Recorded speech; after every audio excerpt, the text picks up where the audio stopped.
Today I'm going to be showing you how to install Homebrew and Git on your MacBook.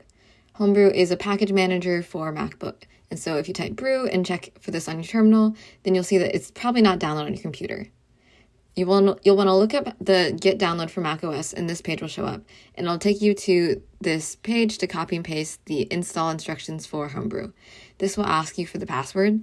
Sudo will have you type in the password, but you won't be able to see the password being typed. And then it'll say, okay, installing, press enter to continue, and then it'll go through and install all of Homebrew on your computer.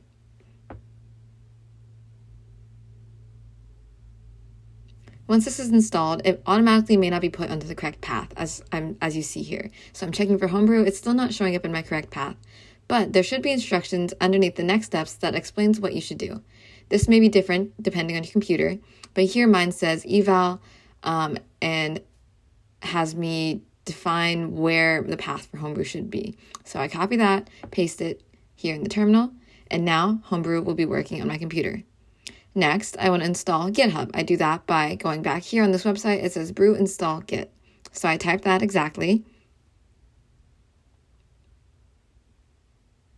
And now GitHub is being downloaded. Well, Git control is being downloaded on my MacBook. And if I check by typing Git, I will now see that GitHub is now on my computer. And if you open your VS Code on your computer, you will see this source control here, and that'll tell you that GitHub is downloaded correctly. Now to continue, all you'll have to do is sign into GitHub per normal instructions.